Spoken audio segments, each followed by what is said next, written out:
Voilà, donc asalaamaaleykum Sénégal ñu ngi nuyu mbokk Sénégal yëpp ku ci nekk sa tur ak sa sant. Karange TV tey jii moo ñu def live ak yéen sur la sécurité nationale, y compris la sécurité du Sénégal. Seen mbokk Ousmane Ndoye mooy waxtaan ak yéen thème bi nag tey jii dinañu waxtaanee lan mooy rôle journaliste sur les accidents de la circulation. ñu ngi fi toog ak benn doyen bu mag a mag Mamadou Sall Sénégal yëpp ràññee si wàllu journalisme, surtout aspect bi ñuy wax tamit aspect bi nga xam ne def si contribution yi am doole yi nga xam ne bu ko Sénégal yi suivre. Je pense que dinañ mën a réduire les accidents au Sénégal. D'abord nag dañu génn si semaine bu metti maanaam dañoo ñàkk kilifa diine mi Serigne Abdou Aziz Al Amin, Serigne Abdou Al Amin bi nga xam ne kii lu nekk def na ko pour Sénégal jëm si kanam, maanaam dox na ay tànk jàmm si kër gu nekk ne jàmm am na ko, surtout si nguur gi accompagné leen si lu bëree bëri. man nag bisam daf ma marqué ndax ba ma accidenté moo njëkk ñëw yónnee ma ay saafara ñu sangat ma avant ñu may defal ay opération. 2 mois après nag seen baar daal may wóolu ma ñëw mu yóbbu ma si papa seen Fall ñu seen Fall ma war a ñaan. donc ñu ngi koy jaal Sénégal yëpp di ko jaal le professeur Habib Sy, di ko jaal kër kilifa diine yëpp. tey nag ñàkk nañu ñaari sénégalais ci yoonu aéroport yi muy ay taximan, ndax kee dafa paanoon ci baguette bi ba mu paanee beneen mbokku taxi maanaam ñëw di ko jàppale, beneen taxi fekk leen fa ba faat fa ñaari bakkan. ñu waroon di service seen réew nekkoon doon service seen réew tamit, ndax ay père de famille lañu, ay citoyen lañu yoo nga xam ne ñu ngi doon góorgóorlu. mooy comme ni ñu ko waxee woon si laaj njëkk, oto bu nekk muy particulier muy transport minimum war na mën a am 4 gilets ak ay tringles de signalisation. en cas de panne nga mën a teg say tringles de signalisation ba pare daal di sol ci gilet, kii ñëw di lay accompagner wala mu lay jàppale mu sol ce gilet mu sol gilet. su ko defee lumière day am déjà, visibilité day am, te bu visibilité amee rek nit ki mën na bañ a dal sa kaw, parce que si distance su 200 mètres soo solee gilet bu mel ni nga sol ko, je pense que dina mën a am lu bëri lu mu defar, dina mën a fàggandiku lu bëri ndax defuñu ko pour rien du tout. te gilet yi cher 2000 francs moo lay jar. soo xoolee nit ki bu paanee mi surtout gros porteurs yi ay mag yi dañuy dem di dagg ay garab, bu ñu daggee ay garab daañu koy teg fa nga xam même pas 20 mètres côté bi. su ko defee day xaw a rapproché wu côté bi trop, nit ki tamit avant mu koy gis day fekk dal na si ko garab ci bànqaasu garab yooyu day teg ko fa, te bànqaasu garab yi amul benn visibilité bu mu mën a joxe, muy guddi muy bëccëg. dem Kolda am na ñaar ñu ñàkk seen bakkan si moto Jakarta yi. pour tamit bis bi fa daanu am na ko fa ñàkk bakkan. ñu nekk réew mi nga xam ne chaque jour ñu ngi si ay tolof. ñi jàngat tamit xool ni bu benn nomination amee, maanaam bu président Macky Sall signé benn décret ni nommé na Abdoulaye Khoudia,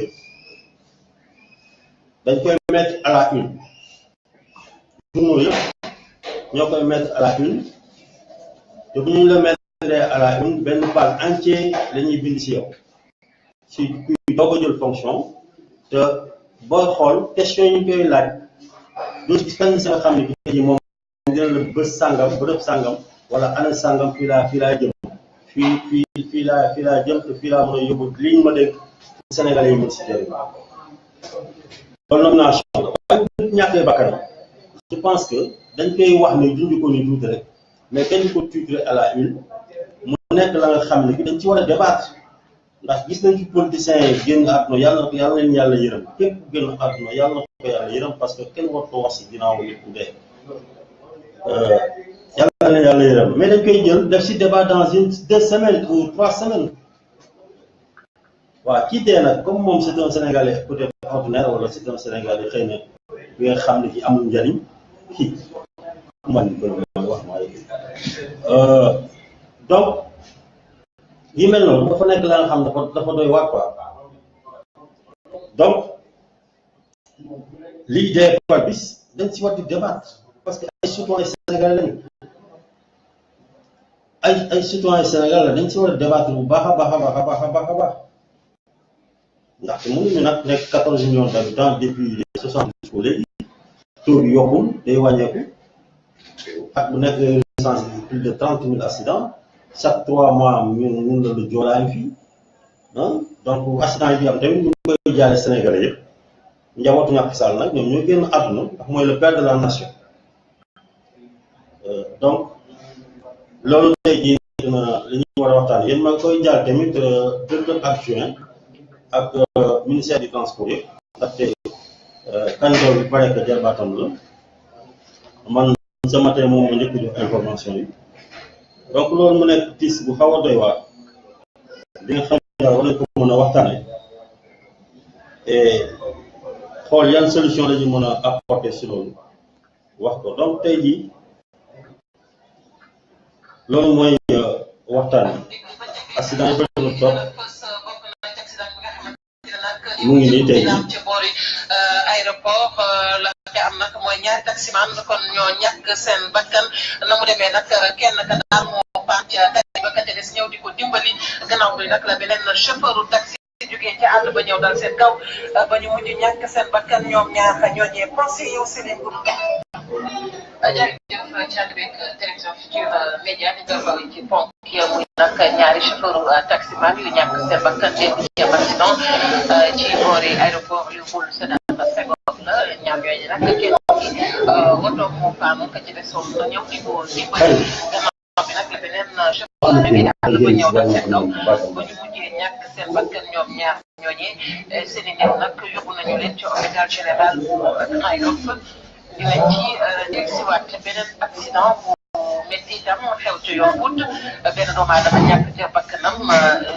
fukk ak benn di la jëlee gaañu gaañu yu métti ñooñu nag kon la accident ba tëddee ñi seede nag la ñu xam ne rek mooy bis ba nga xamante ne nag kon moom moo yemoon nit ñooñu bis bu nag da doon daw daal ay xel yu métti la doon daw gannaaw bi nag ci la wàcc yoonam ba daal di rek dal ci ab garab loolu nag moo indi musiba ba ni ko waxee ba beneen accident bu xew ca yoonu Pout. voilà donc ñu nekk si période période nawet la te période nawet tamit dañ si war di def ay campagne de sensibilisation yu mucc ay yànd ak ay thème c'est-à-dire que moom bu nekk rek am na campagne bu ci war a doon rek bu ànd ak thème mais pas ñu topp rajo yi ak thème bu wax c'est-à-dire ñu ne tey jii mois sangam nañu jël def benn contrôle sur les pneumatiques ànd si police ak gendarmerie mu nekk benn campagne de sensibilisation au niveau national ñëpp a koy defandoo du dara la ñuy xool muy contrôle pneumatique yi parce que boo xoolee bis yi am accident Kaolack yëpp ñu ne la 12 morts 57 blessés 14 morts 57 blessés 17 morts 30 et quelques blessés muy Saint-Louis ak yooyu yëpp ak Sédhiou li ko waral yëpp mooy tonnage bi ñuy yàpp muy bi nga xam ne moom la ñuy yàpp si kaw porte bagage yi passager yi ak beesaay bi nga xam ne ñu koy teg bokk si oto bi dèjà nit ku nekk rek boo xaymaa war na boo xayma ko si kii bu baax dina peser 60 kilos minimum bu gënee baax waaw donc loolu muy tonnage bi nga xam ne souvent explosion pneumatique yi mooy provoqué loolu lépp ba ay nit di si ñàkk seen bakkan moom ay postes de police yu bëri donc ñu xool ak pneu yi nga xam ne bi demul noonu quoi pneu yi xam ne ki demul noonu donc yooyu bokk na si yi nga xam ne vraiment war nañu mën def ay thèmes maanaam ñu ne léegi mois sangam moo dañ def contrôle si des carrosseries parce que ay oto bu màggetee bu defee choc blessé yi muy provoqué ñooy bëri ndax tool bi day oyof weñ bi dafay oyof trop moo tax boo xool tubaab bi oto yi ça dépend si catégorie oto yi bu dee oto yu ndaw yi posé yi 4 ans bu dawee ñu changé ñu tax benn oto bu bees et cetera mais tel n'est pas le cas au Sénégal y compris Afrique donc loolu nekk na nga xam ne kii lu doy waar yëpp doy na donc loolu da tax ñu changé suñu parc automobile sénégalais parce que bu ñu xoolee defee contrôle ni carrosserie bi wartul mën a dox Sénégal mais dañuy appliquer les lois jël mesures yi sévères ni bii wartul dox Sénégal ñu jël ko kii ko donc bu ñu xool sentimental bi ba mu ëpp di faat ay bakkanu doomu aadama donc loolu mooy du ñu mën a wax lépp mais loolu bokk na si faay yi nga xam ne am na donc tey jii nag dinañu mën a waxtaan ak suñu mbokku journaliste bi laaj ko lan mooy rôle journaliste ak journaliste nan la ñuy traiter les accidents de la circulation fii si Sénégal parce que ñun acteurs yi nga xam ne ñu ngi si gis nañu traitement bi dafa des même Banque mondiale sax wax na ko ñu bëri wax nañu ko donc moo tax nag Kaaraange TV tey jii ñaan nañ yàlla mu dem ba am financement te léegi lépp tout ça pour ñu mën a traiter accident yi ndaxte jiw bakkanu doomu aadama moo gën a fort lépp donc parce que bu ñu taxawalee réew mi doomu aadama yi si nekk moo tax ñu taxawal ko donc réew mënut a développé sans sàmm sécurité doomu aadama ci fànn bu nekk sans nga compter agression yi sans compter yeneen ak yeneen donc maa ngi dalal sëñ Sall et doyen lan may rôle journaliste yi bon boo nuyoo bokk ñu ngi lay dalal. waaw maa ngi nuyu Kaaraange TV public bu Kaaraange TV nuyu waa Sénégal nuyu askan bi yëpp waaw question bi nga posé am na solo lool parce que tey accident yi récurrence accident yi tey dafa nekk benn phénomène boo xam ne dafa jaaxal Sénégal yëpp réew moo xam ne doo toog 24 heures yoo xam ne doo dégg accident te pourtant at bu jot ñi ngi def ay campagne ay semaines de sensibilisation sur la prévention routière sur les techniques de sécurité mais malgré tout dañuy gis ne taxul mu impacté vraiment ci phénomène bi pour delloo ko ginnaaw moo tax na accident yi toujours mi ngi am te ñu ko doon analyser ci responsabilité yi dafa partagé wu responsabilité baa ngi ci responsabilité agent de sécurité chargé de veiller sur la circulation ñi ngi ci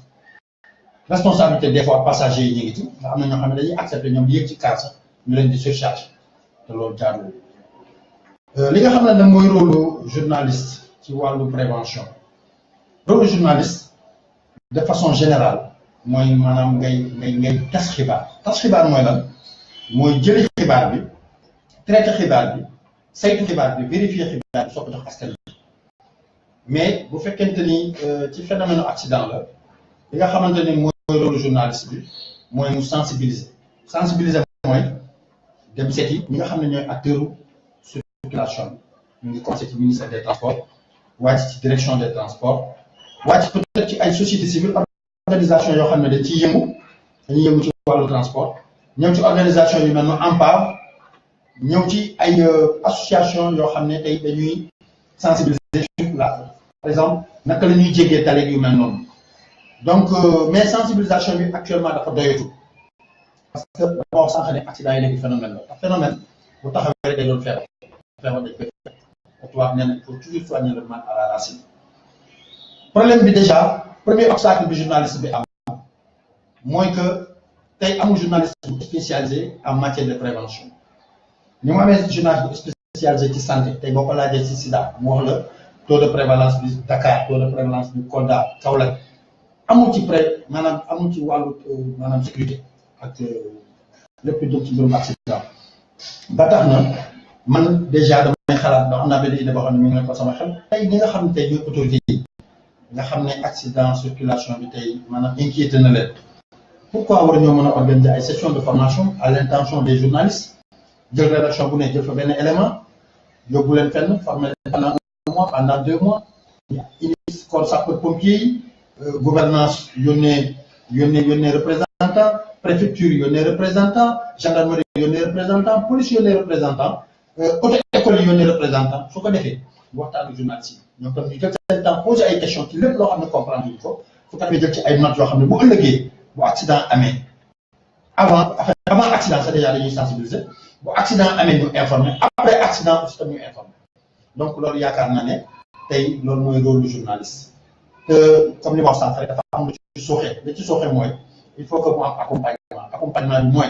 nañu fexe ba journalistes yi comprendre enjeu accident yi tey Banque mondiale nee na chaque année accident yi dina causer au Sénégal une perte sèche de 750 milliards mais loolu ci bu génnee ci économie réew moo xam ne dañ ne dafa ndóol foofu problème la kon déjà ne serait-ce que pour ce patriotisme économique ñu mel ne ñàkk suñu alal jooju tey journalistes yi waroon nañu tax ñu jóg mais encore une fois il faudrait que ñu former leen maanaam renforcer seen capacité en matière de sécurité et d'accident. waaw mais doyen Sall ñun dañoo gis ne sida bi communication bu mu am ni mu amee doole ba biir taux de maladie bi fii au Sénégal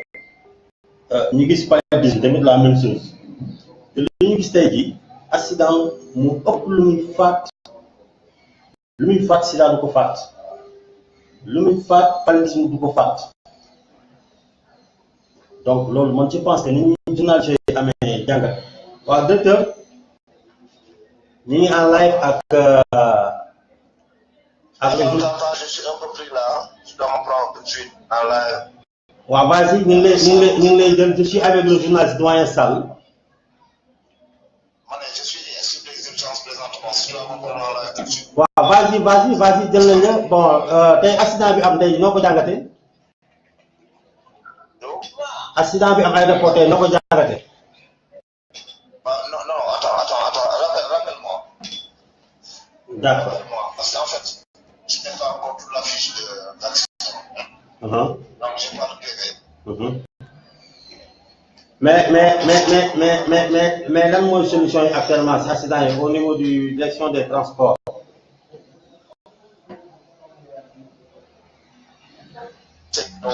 Accident yi ci la ñuy liggéey tous les jours. Donc, on a une stratégie, on est en train de mettre en œuvre. Donc, les actions, la stratégie pour réduire les accidents. Donc, de la route et de leur gravité. D'abord, comme on l'a dit, au niveau de l'application de la banque, c'est un des piliers phares donc, du plan de la stratégisation sécurité routière. Au niveau de la gouvernance de la sécurité routière aussi, c'est un des piliers.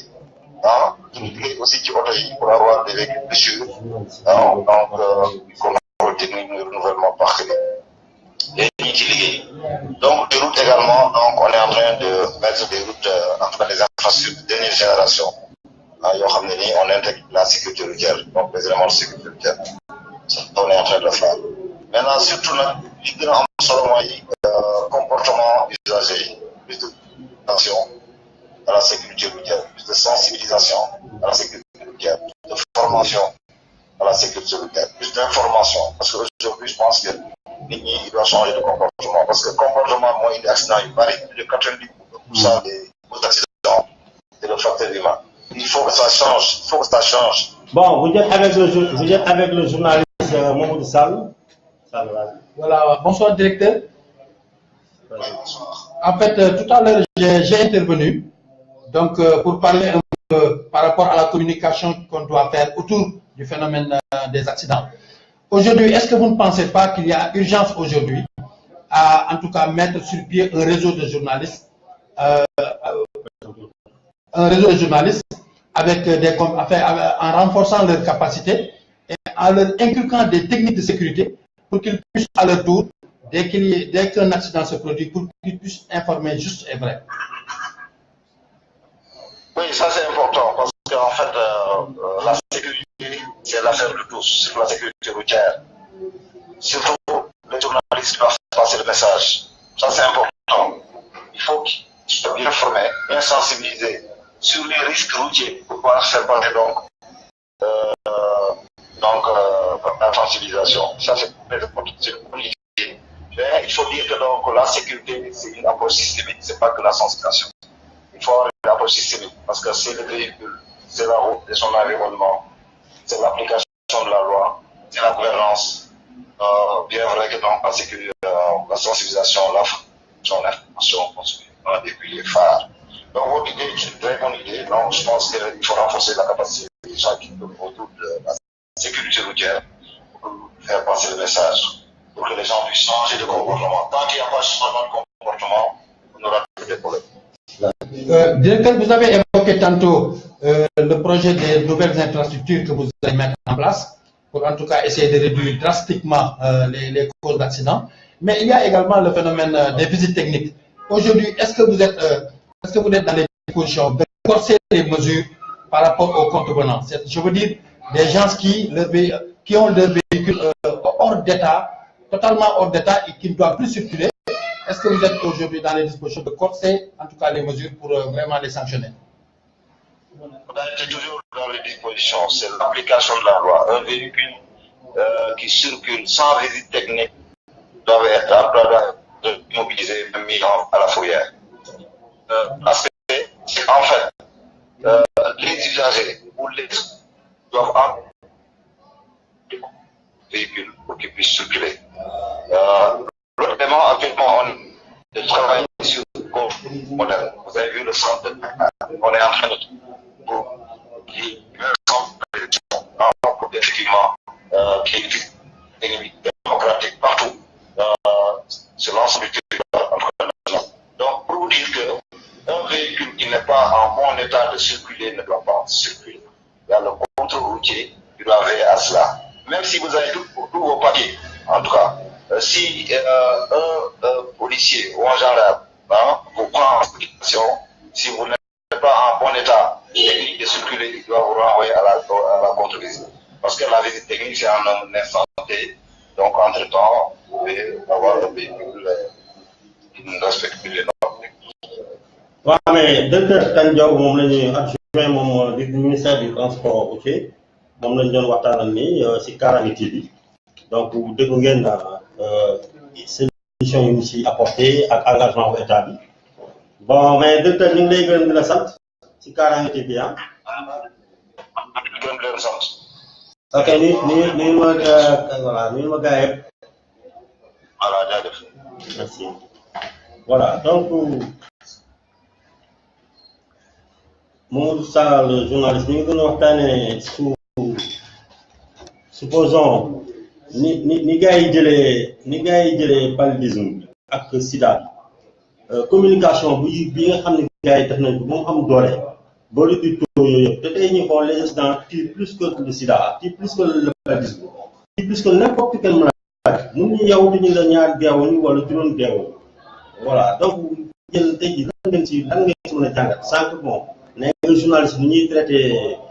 seen information si yenn man je pense que traitement politique boobu traitement commercial la moom laa ko jàppee parce que bakkan doomu aadama tey jii bu ko journaliste yëgee rek war nañ mën a xool yan solution lañu am ak lan lañu war a mën def ba cité faay parce que doomu aadama lañu perte ñu cité faay ni lii moo waral accident bi fu voilà donc ñu ngi lay waaw Ousmane li nga wax am na solo trop mais dafa am lu ci nekk nag loo xam ne dañ ko war a comprendre tey boo jëlee pandémie yu mel ni sida lu mel ni paludisme dafa nekk ay feebar yoo xam ne tey dafa lié un peu ak la coopération sanitaire entre le Sénégal et certains pays comme la France ba tax na Organisation mondiale de la santé boo seetee seen programme de lutte contre certaines maladies foofu la jóg ça veut dire que day nekk loo xam ne lutte bi day global phénomène accident c'est spécifique au Sénégal ñun suñu cas Sénégal c'est pas le cas en France c'est pas le cas même au Mali encore moins au Burkina xëy na ñooñu seen force de l'ordre li am nañu fu la boo xam ne yenn accident yi bu fa amee nit ki dañ ko jubanti teg ko ci yoon ba mu ëllëgee ku ko dégg di nga xool boo dawalatu ni ngay def di nga moytu surcharge di nga taxaw ci feu di nga moytu yenn vitesse yi mais ba fa bokkul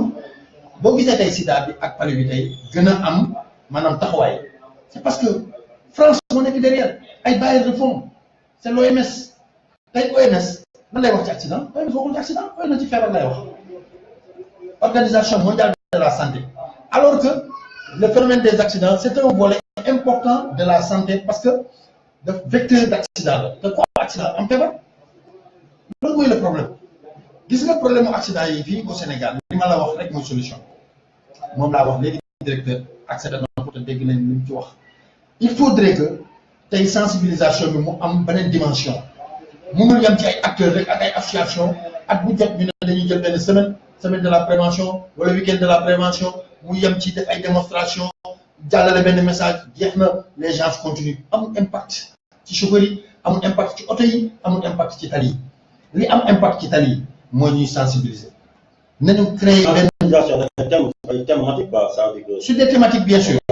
ah, sur des thématiques par exemple sur le code de la route mën nañ ci wax mën nañu wax sur comment traverser la chaussée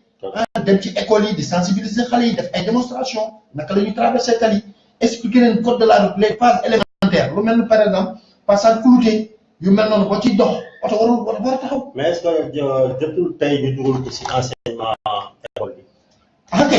tey président Macky Sall def na fi ay journée de retour xaw ma lan au royaume d'enfance di def ay journée de civisme de je ne sais quoi mais civisme weesuwul naka ngay jégee tali ci accident dafa am benn volet boo xam ne civisme yow nga yàkkamti lool fekk oto bu gaare mu ne la kaay ma yàpp la nga ne ko noo fees nga foofu civisme la il faut am civisme boobu pour bañ a dem loo yàkkamti lu jaay sa bakkan parce que la finalité mooy bu accident amee assurance du la jël en charge am na beneen volet boo xam ne war nañ ci mën a wax nañ wax ci assuré ni ñuy jëlee en charge les malades tey par exemple accident dafay am yow mos nga ko soulever fii mu am benn problème ay lenteurs administratives yoo xamante ni par rapport à l'assurance ba nit ki ay handicap fekk ko ci ay paralysie fekk ko ci wala bakkanam des ci. waaw mais loolu tey jii moo tax ñu leen yéen tey jii journalistes yi xam ngeen accident dafa am avant maanaam sensibilisation bañ accident am mais bu amee tamit yan matuwaay la ñu war a mën a jël bakkan yooyu si loolu ñu ne la war a jël en charge ngeen informer dans ce sens mais donc traitement dossier boobu ñun la ñu soxla ngeen traité ko ba accident yi mën a xam parce que le fii y a 4 pouvoirs yéen vous êtes parmi les 4e pouvoirs au Sénégal nit ñaa ngi leen di déglu te am nañu si bëri ñoo xam ne tey jii bu ñuy traité yenn façon dossier ni ñu ko war a traité rek ñoom dina tax ñu ragal bañ a indi ay tànk ñu lan parce que li ñuy escroquer si ay doomu aadama yi accidenté dafa bëri donc maa ngi jël Dabo secrétaire général nekk Italie di victime d'accident Boubacar Dabo mi ngi si Kaaraange TV maa ngi fi ak le journaliste Mamadou Sall léegi le directeur dugg waxtaan si wàllu accident yi ak accident yi am waa Dabo yow yaa ngi Italie te accident yi gis nga information yi yaa ngi koy am tey lan mooy solution yi parce que yow yaa ngi membre en PAP nekk secrétaire général en même temps donc accident yi teel la ndax daf la dox tey lan moo sa jàngat ak yan solution lañu mën a def pour réduire les accidents au Sénégal si Kaaraange TV. waaw salaamaaleykum man la monsieur Dabo Boubacar nekk fii ci nekk secrétaire général AMPAV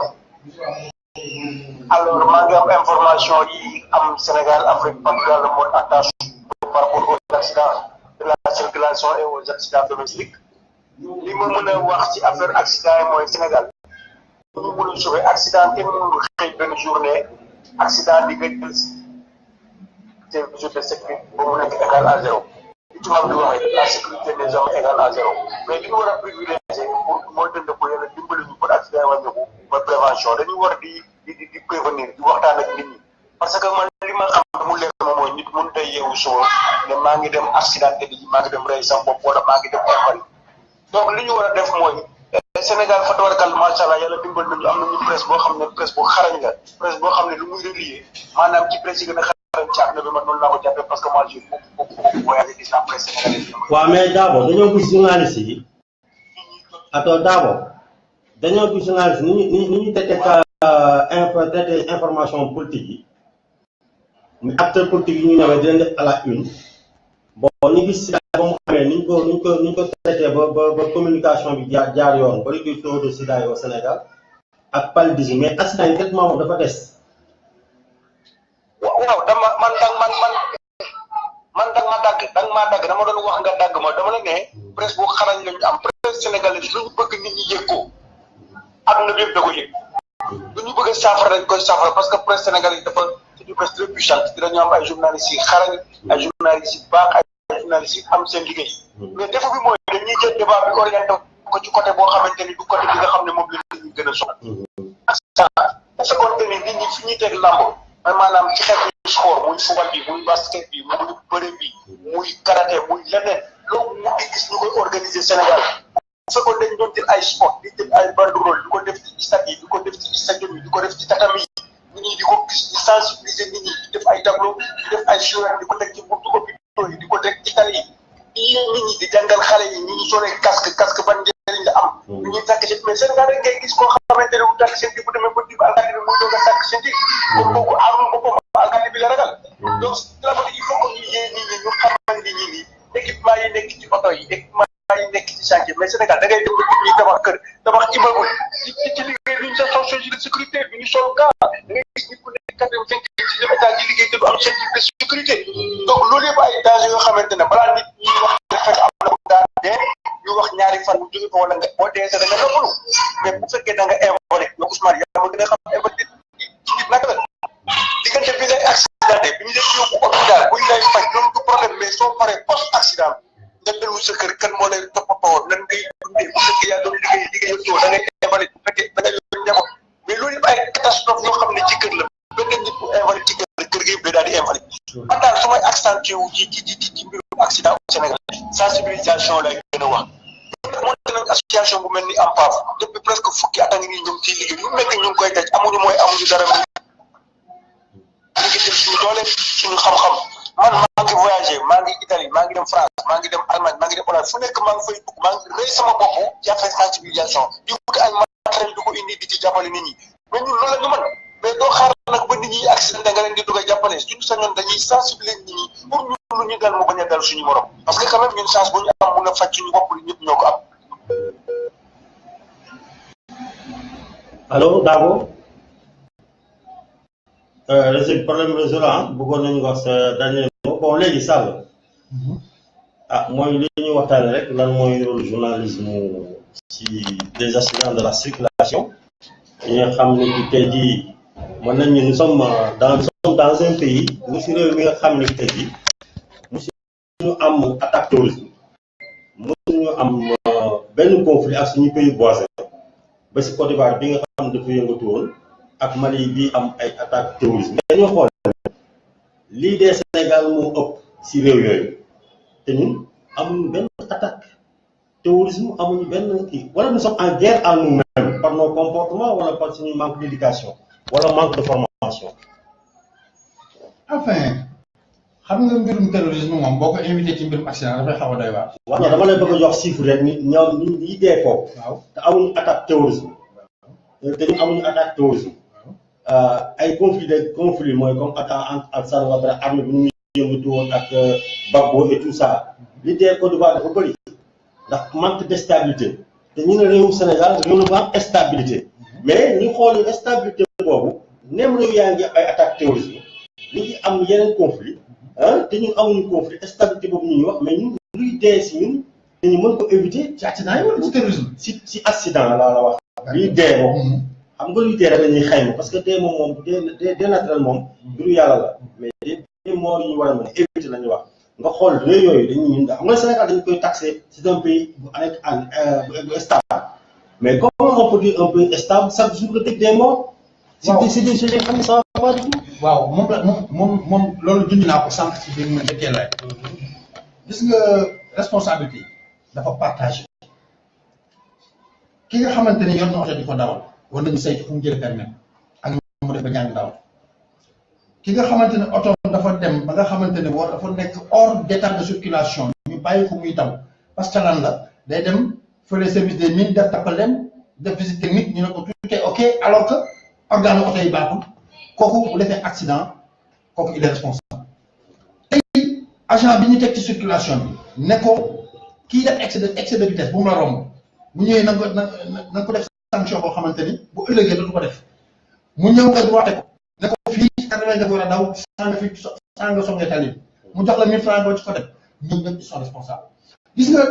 somme responsabilité yooyu boo ko xoolee. mooy c'est-à-dire nous sommes en guerre en nous-mêmes quoi. waaw parce que indiscipline nañ ko wax dee moo am ci réew mi li xewoon bateau la Joola indiscipline la bateau la Joola suba mooy anniversaire bi 2002 la woon suba mooy 15e anniversaire 26 septembre suba la mooy anniversaire bateau la Joola 15e anniversaire tey dañ war a gëfaat gëstu xool 2002 ba phénomène bi di xew ñu toog pendant 15 jours xaw ma 20 jours nekk ci deuil national ñëpp di jooy li xew àdduna bi yëpp di ko wax lu ne nañ koy wax xam nga ñi ngi naan ñaari moteur yi benn moteur bee doon dox benn bi doxul mais lu ci mënti am rek jàpp nañ ne suffisance amoon na ci ndax bateau côtier boo xamante ni warul daw en haute mer war a def maximum 500 personnes def ci 1800 personnes kooku ña ko def ils sont responsables tey ña ca dee yàlla na leen yàlla xaare àjjana ñi ngi jaalewaat seen njaboot yeesal njaal yi waaye nag yu mel nii dañ ko war a di moytu muy ci bateau bi muy ci avion yi sax day am tàppale yàlla ñu suturaal rek léeg-léeg nga gis koo xamante ne day ñëw aéroport bagage bi fi war a jaar ngay déclaré ci poids xëy na dépassé na ko nga am sa ñaxam moo def ñu chargé la ko def léegi day am. waaw ma Boubacar Daaw moo dellu si waat Italie Daaw lan moo sa kàddu bu mujj. waaw de sànq réseau bi moo tax ligne bi dafa daggoon sama kàddu bu mujj daal mooy man dama Sénégal ñëpp ñu ko parce que man dama nekkul ci ay état moo war a def ay état moo war a def le état du kenn état ñun la yow la journaliste yi même les victimes ils sont partie de l'état ñu war a booloo ñëpp ba pare nag saa doog ñi nga xam ne ñoo ngan ko guddi te ñu woowee seen bopp état proprio ñu jëm ñu dimbali ñun ñi nga xam ne ñu ngi sur le terrain am nañu expérience yoo xamante ne xam nañu luy wér xam nañu luy feebar xam nañu luy toog Sénégal xam nañu luy tukki pratiquement ñun on a beaucoup voyagé man ba may accidenté la am 40 ans j'ai une femme j'ai 6 enfants donc xam naa lu ci nekk ci invalidité bu pare nga yor njaboot say njaboot war a jàng xam naa li nekk ci invalidité nga am njaboot te mënaloo sa bopp dara parce que pratiquement en Afrique boo xoolee nit ñi nga xamante ne dañuy wér ba ci yàgg ñu invalide les moyens ne suivent pas dañuy nekk ci ay situation catastrophique yoo xam ne en fait de compte toute la famille devient invalide donc nit ñi dañuy dellu ci seen xel dañu xam ni kaaraange bul ko xaar ci alkaati yi bul ko xaar ci gendarme bul ko xaar ci beneen corps de sécurité yow ci sa bopp yaa war a jëlal sa bopp en sécurité bàyyi di téléphoné di dawal oto bàyyi di dawal seen moteur di ñu sol casque bu ñu takk seen type de sécurité nekk ci chantier parce que accident de circulation bi kese ñu am pas des accidents de la circulation mais il y a les accidents domestiques nit ki lekk bi ngay lekk sax di en danger en mangeant boo lekk sax di en danger personne n'est en sécurité dans cette vie kon nag fagaru dafa baax nit ñi jóg seen bopp ñu waxtu mooy jëndiku lu bëri taxi bu gaare paan defloo signalisation ba sa morom ñoo fekk la fa dal sa kaw wala sa camion paan ci àll bi yow nga bàyyi ko fa yooyu yëpp ay xeetu loraange yoo xamante ne vraiment ñu dugg. waaw mais Daaw gis nañu tey jii ANPA mu ngi détient moom moo fi indi avant pendant après tey na solution yi te ANPA gis nga à part entreprise bu ñu yoroon BTTP marché yi ñu gagné moom la ñuy jël xaalis de campagne de sensibilisation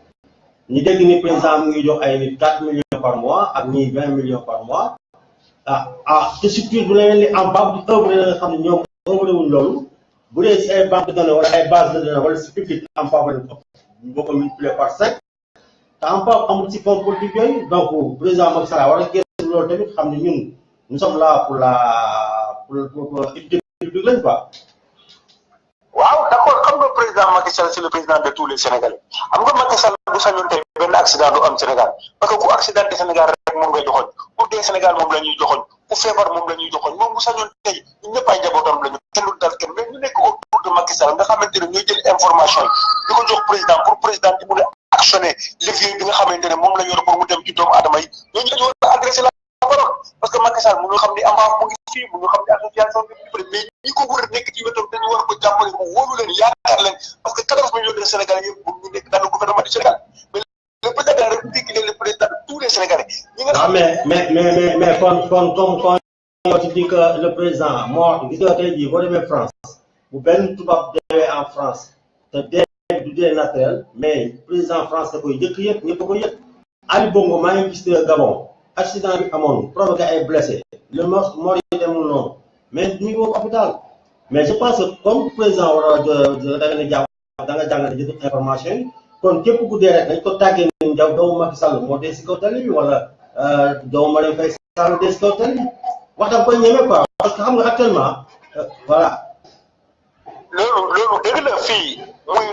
doo sénégalais bu wàcc liggéey Sénégal wala quelque part dans le monde bu ko nekk Sénégal rek même ñun fii man su ma deewoon dee ci si njabootu Macky Sall moom wàcc liggéey mais ce que je voulais dire suma entendement dama ne le président de la République mooy suñu tànk mooy suñu loxo mooy suñu bët mooy suñu xol mais le président de la République ne peut pas être partout te bu fekkente ne am na accident boo xamante ne am na X point au Sénégal information bi teelul yegg ci moom pour mu def communiqué mu jaale ko wala mu mun a actionné levier bi nga xam ne moom la actionné ça va prendre du temps nit ñi dinañ ko ŋaññi man je veux pas être là à condamner le président de la République man dama ne c'est un travail collectif ñun ñëpp ñoo war a ànd sumbandoo di dóorandoo di xàccandoo di dóorandoo mais toolu dans un point di tirer tout le temps sur le président de la République di tirer sur les hommes de l'État comme ça il faut ñu waxtaan ak ñoom pour ku nekk nga yaatal mu yaatal information bi ñëw en temps réel sur le président de la République wala mu dem ci Ouais, mais d'abord, on parle sur les accidents de la circulation, on n'a pas tiré sur le président. On dit que il y a une mesure, le président va accompagner les gens qui œuvrent sur la attends, pour un président Yénogo. Par contre, pour un président Yénogo, le nombre de morts, il le sait. Pourquoi qu'on jette des fleurs? Le problème, il faut qu'on dise la vérité. Moi, je défends personne. Je parle de communication au Sénégal en général. Ce n'est pas Ousmane Ndoye, ce n'est pas Boubacar Dabo. Je ne défends pas le président, parce que le président de la République, il faut défendre. Moi, je suis le garant de la nation, moi, je suis au-dessus de tout. La plupart du temps, nous avons l'habitude de dire, même si on fait que nous avons l'habitude de se président ni président. waxtaan suñu biir waxtaan bi yegg ci président de la République président de la République bu ko waxee dafa war a jël suñu wax comme jamaa mu ne ñi de wax nañu c'est des victimes d'accident te ñoom ñoo ma gën a xam fi ñu toog pour ñu faa jóg bu leen may loxo ñu bàyyi loolu yëpp di jàmbantu di jóg taxaw pour liggéey pour ñeneen ñi bañ a mel ni moom ñun président daf ñu war a wàllu ñu waxtaan di seet yan may la ñu jox ñu ko jox ñuy jël information di ko jox ki ñu ko war a jox ko di ko yóbbu ci moom man foofu lay waxee mais néew ma léegi sa kàddu gu mujj ndax su la kàddu gu mujj bi ma kàddu bu mujj mooy dama bëgg lu mel ni association yu mel ni AMPAF ak beneen association bu mel ni moom nga xamante ne nous sommes appel ñun jóguñu pour def li wala pour def dañu jóg ndax Sénégal tax ñu seet lan moo war ci ñun ñu jàppale ni communication bi di jàll ñuy def ay suñu ñuy def ay émission ci télé yi di ko def ci rajo yi di wax ak askan wi di dimbale nit ñi du question de jël xaalis nga jox doomu aadama pour mu def la mais pour mu dem ci askan wi ñun am nañu volonté bëgg nañu def mais foog ñu jàppale ñu man maa ngi fi yow xam nga si dara je suis venu en Italie bi xam nga léegi bu ma nekk di def nii par rapport accident yi am Sénégal gis nga suñu association bi lu ñuy def ñaata emploi la ñu créé Sénégal on a donné des emplois aux handicapés ñu ngi xeex pour mendicité bi wàññeeku Ousmane yow ñaata nga fi dem Dakar Kolda Dakar surtout ba seetaan kii ne ba nga feebar nga tëdd sa kër mais kenn fekk la si donc am na yu bëri yoo xamante ne bu ñu xool mais volonté la ko def dañ ko comme mbir la ñuy demee mais nag il faut ñu jàppale ñu di déglu suñu kàddu nañ ko war a wax ñu wax ko ñu ko fa mu war a yegg ñu sensibiliser nit ñi au Sénégal képp leen accident dootul am mais di leen ñu xeex pour mu wàññeeku émission yi ñuy def ak li ñu ko ci def. waaw kay daawa ñu ngi lay gërëm di la sant voilà donc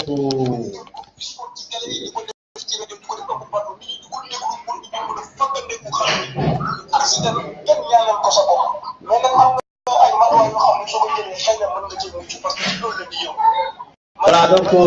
fekkente ne vraiment wax naa fi loo xam ne am na affaire bi ci nekk ci biir moom parce que ñu ngi lay gërëm di la sant Dabo sa wax rafet na donc loolu mooy li ñu doon waxtaanee si accident yi ndaxte mën nañu démb ak tey ñàkk nañu lu mat juróomi nit si les accidents de la circulation bis bu nekk nag nga dégg si lu tolloog loolu wala lu ko ëpp waaye parmi tamit ñi nga xam ne ñàkk nañ seen bakkan dañu ñaanal yàlla waaye accident blessé yi ñoom moo tax ñuy gën a wax ndax kuy dee muñu indiwaat mais blessé nan lañ mën a def ba mu tourné waat ci société bi liggéey nan lañ mën a def ba mu am ay soins rapides nan lañ mën a def bu am benn trop ak ñu foofu la accident amee problème muy chauffeur bi doon dawal tey ji dem di taximan dem ba si yoonu aéroport bi otoom am ndox mu taxaw di ko dépanner kenn ñëw di ko jàppale ni moroomam amul benn code de signalisation bu nekk bu ñu teg amul benn triangle de signalisation bu ñu teg mais bu ñu soloon gilet exiger chauffeur bu nekk oto bu nekk am droit 4 gilets si otoom en cas de panne mu mën ko apporter benn visibilité de signalisation je pense que loolu mën na réduire le taux d'accident au Sénégal ak le taux de mort donc nekk na la nga xam ne ki doy na waar trop si réew mi nga xam ne tey jii ñu ngi fi ñun nag dañuy sensibiliser citoyens sénégalais defuñu live dugg Facebook xaalis YouTube wala pour xaalis Facebook dañu xool ni c'est un outil de communication wala defuñu ko pour toppandoo déedéet dañu xool ni outil de communication la outil de communication boobu nag suñ ko gisee mu woon ni nit ñi tey jii bu ñu waxee ay sénégalais ñi déglu du jot la yeneen sénégalais ñu leen di gërëm di leen sant yéen ñu koy seetaan yéen ñu toog di déglu li ñuy wax donc loolu moo ñu ci dugal ba tax na tey jii incha allahu taala bientôt le site ba dina pare parce que on a mis benn site kaaraange www kaaraange askan bi donc kaaraange ça va parler du tout dinañ wax côté kaaraange yëpp bu màggal Touba amee dinañ dem Touba organiser benn plateau woo ministère du transport laaj leen ban matuwaay lañ jël si transport bi woo police nationale laaj leen ban kii lañ jël si